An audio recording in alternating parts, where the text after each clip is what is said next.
Plushies, stuffies, softies. They have a lot of names, but they are all just stuffed animals. Hello, fellow nerds. This is Jean. I am a nerd that knits, and we're going to be talking about stuffed animals.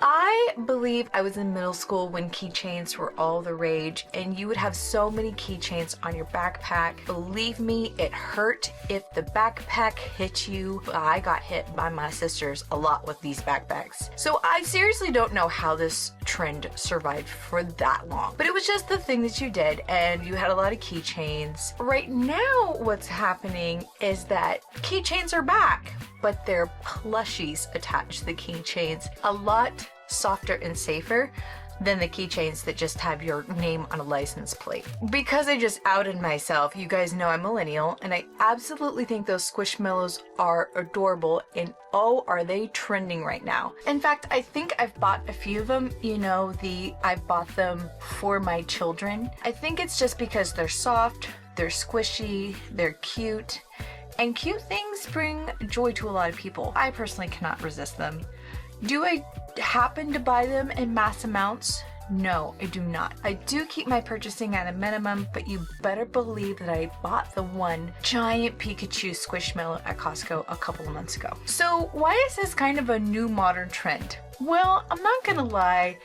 Who cannot get on board with a stuffed animal? And if you can have it a keychain and wear it, even better. So one thing that I find very unique about this kind of like modern trend, it is kind of really bringing some nostalgia back from when I was a kid. Obviously, it's on your keychain. You can have it on your purse. You can have it in your backpack. You can have it in a multitude of places.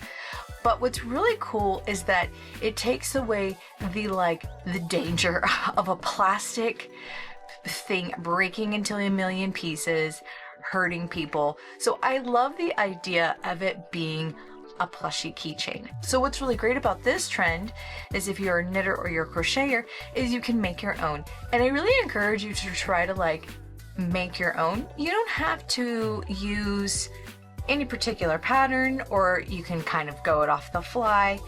But I think it would be really great if you make your own, just because it's definitely more unique that way. You can add your own details, especially if you're someone that likes the really sugary, pink, cutesy kind of vibe stuff. You can make a black unicorn, you can make a goth unicorn, you can make a pink unicorn, you can make foxes, cats, dogs. You can make a miniature of yourself. There's so many cool ways that you could go with this trend, and you make it yourself. You make it personal to you. I think that's really kind of a fun way of showing your individuality, and you can do it in any way you want. Let's continue talking about some of the plushies that are out there. So one plushie brand that I have heard of is something called Plushy Dreadful. And I think sometimes they range to like 20 to 50. I'm not entirely sure. Obviously, I don't know much about them, but I have heard of them. What I do know is they're a kind of plushie that have more of like a social awareness messages on them. Sometimes they have like broken hearts and stitches everywhere. Sometimes they have certain color schemes and certain insignia. So, I mean, this is just a line of plushies that has all these things on it. What I think would be even better is if you kind of made your own. So that way you can make it a zombie, or you could add your own stitches, and you can do whatever you want with it. And it's not costing you an exorbitant amount of money. The only downside is that you'd be like, hey, Jean, I don't know how to write a pattern for a plushie. I got you. There are so many plushie patterns out there. You can find them on Ravelry. You can find them on Etsy. You could probably find them on Instagram if you follow knitters and crocheters that make plushies. You can find them free on YouTube. So I'm just gonna cover two patterns that I have found. One is a free, one is a purchase plushie, and that you can make your own, and then you put a keychain. You can do whatever you want with it. We are going to go over these two patterns. We are also going to go over how I made them. how I struggled to make some of these. So the first pattern that I bought off of Ravelry. It's a set of 3 plushies that you can make, or you can buy the whole set. I believe the whole set was $9.99 on Ravelry. So I bought the whole set personally because I have a thing for foxes. They are definitely my spirit animal. So in case you see foxes anywhere, it's my thing. I wanted the fox, but I also wanted the unicorn. You know, facts. I like both. One of these days I'll make the fox.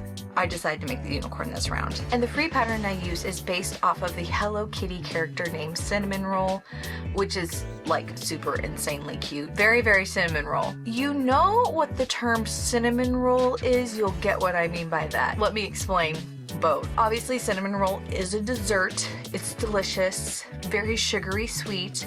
And then there's another term for Cinnamoroll that people could describe as a cute and innocent character, like, or a cute and innocent person, someone you want to protect, like, oh, they're a Cinnamoroll. So you could kind of like go both ways with that meaning for this particular character. It's a very popular character. It's got a curled up tail. He's got really cute floppy ears. I think some people would call it a rabbit, but it's not. It's supposed to be a dog. So while making this pattern, she has her pattern on Ravelry for free, and you can kind of go and get some specs. And then she doesn't really talk about the pattern at all. So you actually have to go on her YouTube videos to kind of watch her do the pattern. So I basically just followed what she was doing in her YouTube videos, and I was successful with doing that. There is, it's a 4 set of videos. She just does 1, 2, 3, and 4. It is in Korean, but it is like subtitled in English enough where you can understand it. And then you have the visual of her actually doing the project. So for me, it wasn't that hard to follow. So let's knit this ish up. So at this point, I am still working at the body, but this says on round 12 to insert stuffing before the hole gets too small. And like, no joke, like, look at that. It's not a big hole. I mean, I just took like little smaller bits. See how it kind of does that? So I would suggest you kind of like take your extra knitting needle. Don't do that. It just kind of came out of that hole. So maybe smaller this time. Gonna go smaller and hope it stays in the leg portion. So maybe help this little polyfill to where it needs to go. Just kind of stab it a couple of times. There we go. See, look at that. That's cute. The thing is you don't want to overstuff it so the stitches don't like pop out like I did there. So what you can do here, which is what I suggest, is I would suggest you take some stitch markers and kind of like close up that hole just to give you an idea so the stuffing doesn't come out while you're working on this project, because I mean obviously if the stuffing comes out, like, that kind of defeats the purpose. I think that's good. It feels good. It doesn't feel overly stuffed. It's very like, I can still go squish, squish, squish, versus like sometimes if it's too full, you're like pressing down on it and it doesn't move. That's too stuffed to me. I don't like you need to have it squishy. It's a squishy, not a. So we're at the point where we're just going to continue with what it wants us to do. We're going to get even smaller now. So this is basically going to come up, and then it's going to be the head and it's going to be arms. So you could go a little puffier. It looks like the person had stuffed it a little bit more, so maybe stuff it just a little bit more. I just don't like overly stuffed. See what I mean? When it's overly stuffed, it looks like these stitches are just kind of like, hi, I'm here. So, you know, sometimes to me, I feel like overly stuffed just doesn't look so good. So, but I think this one's good. We're at a good stuff level. The one thing that I'll say that's really cool about this pattern in particular is that the designer was very generous. And what I mean by that is she actually says in the pattern that you can sell these. So if you're someone who's like, I want to sell these in the marketplace, I want to sell these on Etsy, I want to do this or I want to do that, she actually allows you. The thing is that you do have to say that it's not your pattern, which is totally fair, but she allows you to sell these. So I think that's really cool. And I'm not gonna lie, these are super cute. And to me, this is, you know, you just gotta used to be knitting on like smaller needles. And these are like, well, yeah, these are like size 3, size 4 needles. So for anyone that's a sock knitter, you'd be like, oh, this is nothing. But for people that don't do socks, like it can be quite a bit.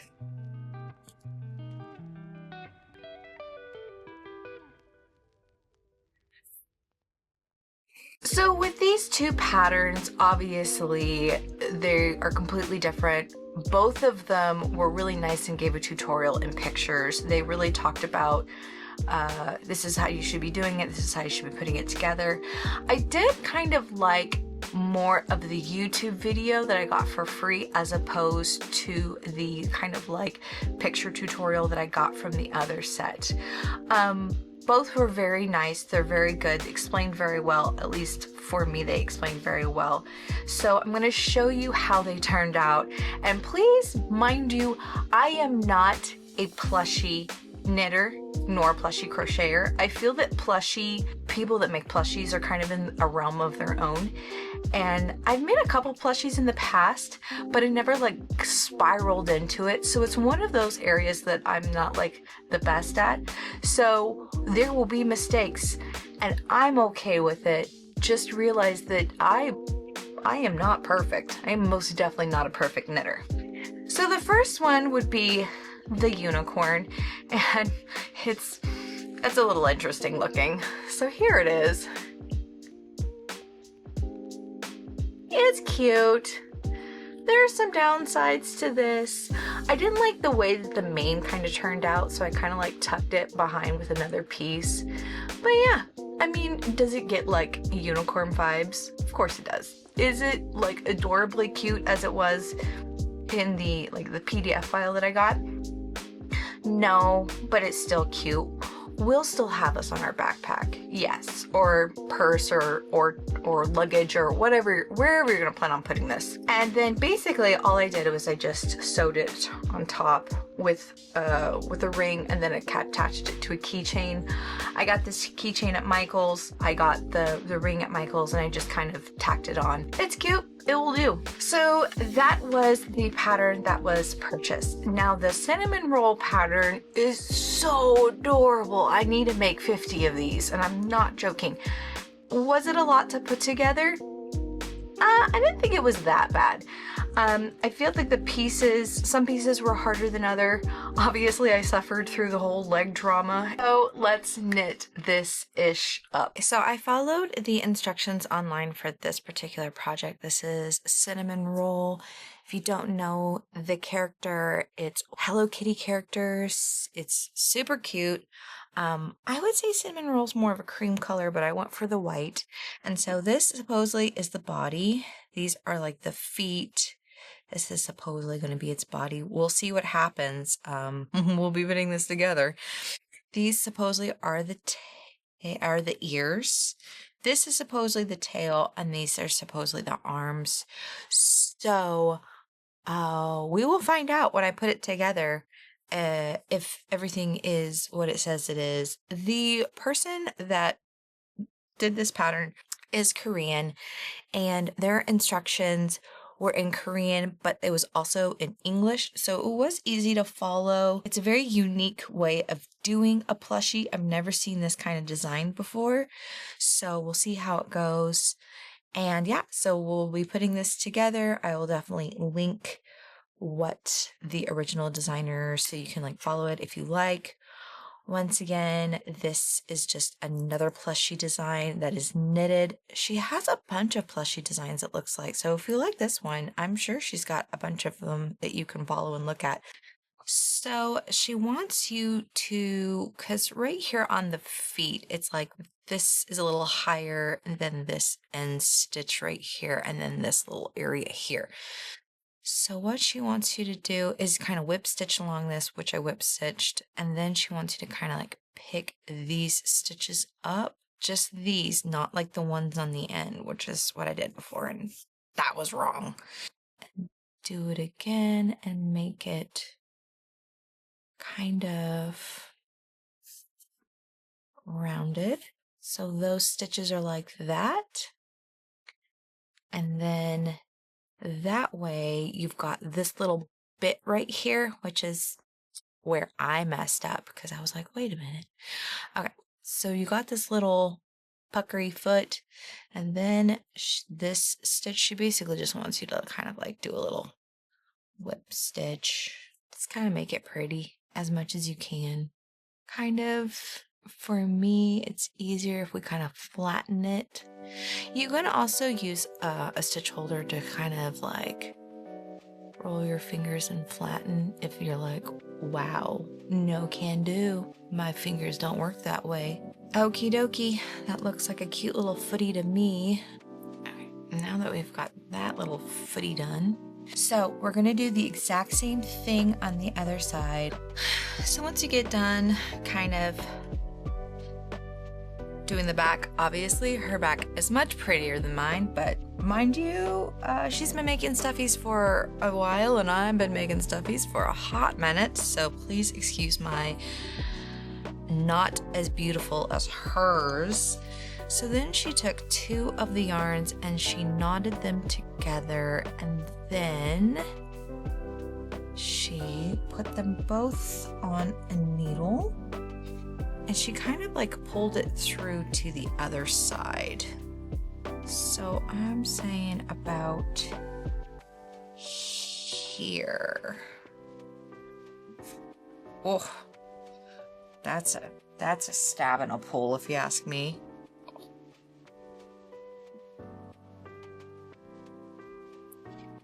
This is why I could not be a serial murderer, guys. I do not have the strength to even pull a needle through a wad of cotton, let alone stab a knife through a body. Just if you guys are like all true crime people out there. She did something that I didn't expect her to do. So once we got this yarn, well, we could have gone a little bit prettier than that, but oh well. Then she pulls it through this way, because that's our knot. Pulls it through this way, and then she cuts the yarn.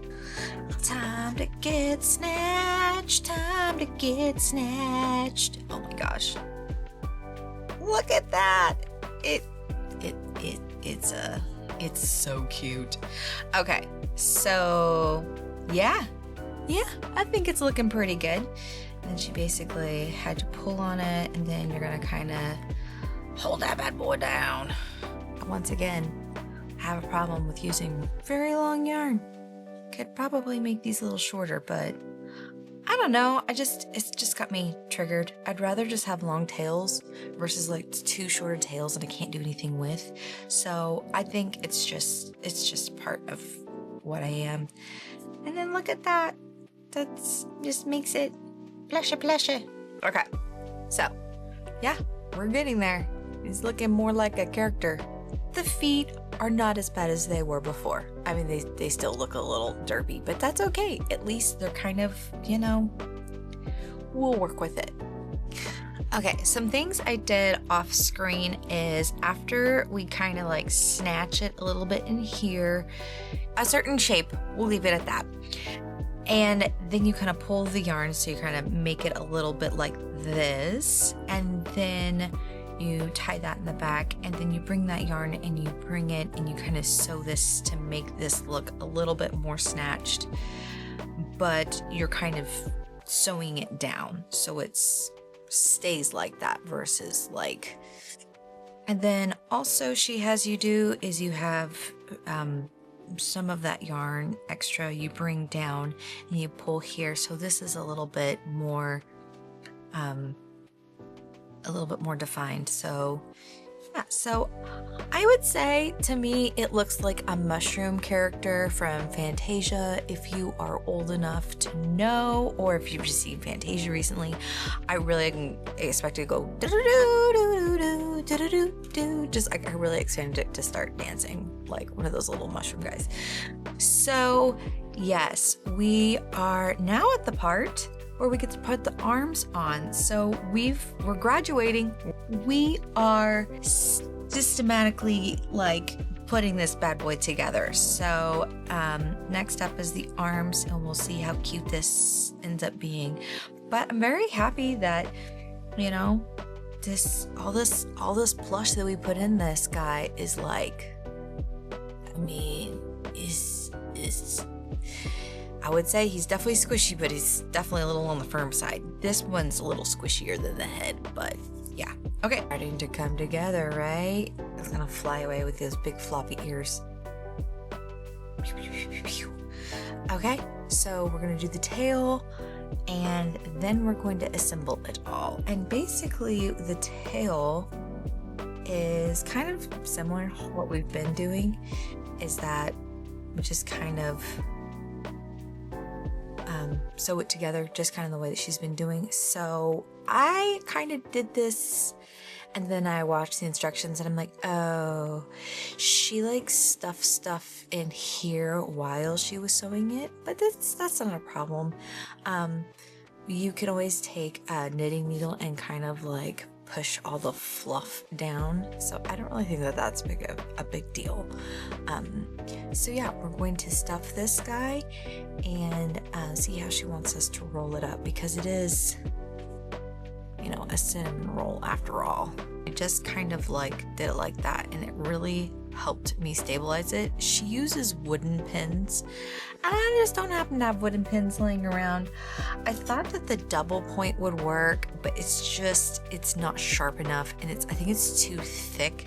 So it's actually, if you have these kind of needles just laying around, I would suggest you use that, because it definitely helps.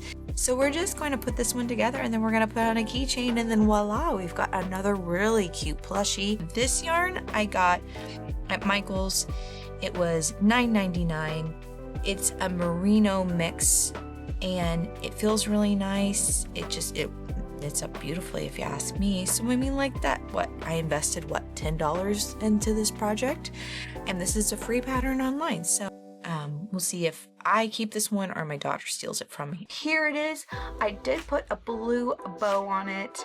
The blue bow, I attached it with a pin in the back, so you can remove the bow, you can replace the bow, you can do whatever you want with it. And I think this is important for details on these plushies, that if you want to move said detail somewhere else, you know, put a pin on it and then just move it wherever you want it to be. So here it is. It's super cute. It's this little cinnamon roll tail. So coral. She is so cute. And of course, it's on its little keychain. This obviously is adorable. This would be destroyed in the hands of my 6-year-old in like a snap.